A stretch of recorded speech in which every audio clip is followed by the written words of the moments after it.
છેલ્લો જે કેસ છે કોલેરાનો એ રાજકોટ મહાનગરપાલિકાના આપણે સ્માર્ટ સિટી રહ્યા સ્માર્ટ સિટી બને છે અટલ સરોવર પાસે ત્યાંથી આવેલો છે. ત્યાં હાલ કોઈ રેસિડન્ટ એટલું બધું છે નહીં, એટલે ત્યાં જે એલએનટી કોલોની છે ત્યાં જે વર્કર્સ છે એમાંનો જે કેસ છે. અને જનરલી કોલેરા શું હોય છે કે બાળકોમાં જોવા મળતો હોય છે. આ એડલ્ટમાં કેસ આવેલો છે. જે વ્યક્તિનો કેસ આવેલો છે એની ઉંમર 22 વર્ષની છે. ત્યાંથી આપણે સોર્સ ઓફ ઇન્ફેક્શન ગોતવા માટે 4 આપણે પાણીના બેક્ટેરિયોલોજીકલ નમૂના લીધા છે. ત્યાં આપણી કોર્પોરેશનની પાણીની લાઈન જતી નથી, એટલા માટે ત્યાં આપણે આરસી ટેસ્ટ પણ કરેલા નથી. પણ ત્યાં જેટલા પાણી આપણે જે પીવાય છે એ બધામાં અત્યારે ઉકાળીને પાણી પીવું એવું બધી જગ્યાએ આપણે આઈસી કરેલ છે.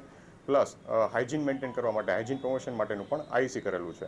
આ ઉપરાંત આપણે જેટલા લોકો જ્યાં રહે છે ત્યાં અંદાજિત 250થી ઉપર 264 જેવા લોકો ત્યાં રહે છે, જેમાં 30 બાળકો છે. એ લોકોનું ડેઈલી આપણે હેલ્થ મોનિટરિંગ સર્વે કરીએ છીએ. લોકોને રોજ આપણે આરોગ્ય તપાસ કરીએ છીએ, જેમાં આજ સુધીમાં 3 દિવસમાં આપણને 6 ડાયેરિયાવાળા કેસ મળ્યા છે, જેમાં એક પણ આપણને કોલેરા શંકાસ્પદ નથી મળ્યું. જે પેશન્ટ અત્યારે કોલેરા જેને લાગ્યો હતો એ પેશન્ટ અત્યારે પીડીયુમાં એડમિટ છે. એની સ્થિતિ સાવ નોર્મલ છે, સામાન્ય છે. પણ ગાઈડલાઇન પ્રમાણે જેને કોલેરા આવે એને આપણે અન્ય વ્યક્તિથી આઇસોલેટ કરતા હોઈએ છીએ, કારણ કે એના ફિકલમાં, એના સ્ટૂલમાં કોલેરાનો બેક્ટેરિયા સ્પ્રેડિંગ થતા હોય છે. એટલે બીજાને ચેપ લાગવાની શક્યતા હોય એટલે આઇસોલેટ કરીને આપણે સિવિલમાં રાખેલા છે. કોલેરા કેટલું ઘાતક? કોલેરા એવું કહી શકાય કે તમને દિવસમાં 40થી 60ની વચ્ચે તમને ડાયરિયા અથવા ઉલટીના એપિસોડ આવે, જેમાં કારણે બાળકોમાં ડિહાઇડ્રેશન થાય અને મૃત્યુ થવાના સંભવિત કારણો હોઈ શકે.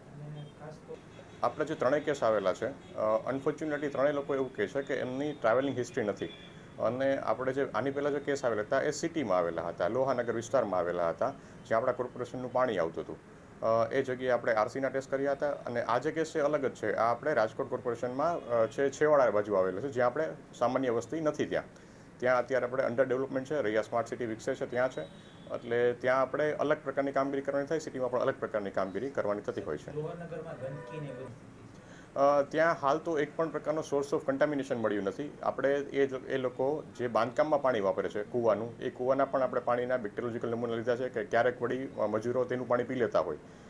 એ લોકોનો આરો પ્લાન્ટ છે પોતાનો, જે લોકો દર ક્વાર્ટરલી એટલે કે દર 3 મહિને એનું ઇન્સ્પેક્શન કરાવે છે અને એનું બેક્ટેરિયોલોજીકલ રિપોર્ટ કરાવે છે. તેમ છતાં પણ આપણે એનું પણ સેમ્પલ લીધેલું છે. એ ઉપરાંત એ લોકો એક પાણીના કેરબા મગાવે છે, એનું પણ આપણે સેમ્પલ લીધેલું છે. આ ઉપરાંત એ લોકો જે નાવામાં પાણી વાપરે છે એનું પણ આપણે સેમ્પલ લીધેલું છે, જેનું રિઝલ્ટ અવેટેડ છે. રિઝલ્ટ આવી જાય પછી આપણને સોર્સ ઓફ કન્ટામિનેશન ખ્યાલ આવી શકે. મારું નામ ડૉક્ટર મિલન પંડ્યા, રાજકોટ કોર્પોરેશનમાં ઇન્ચાર્જ એપિડેમિયોલોજીસ્ટ તરીકે, એપિડેમિક મેડિકલ ઓફિસર તરીકે કામગીરી કરું છું.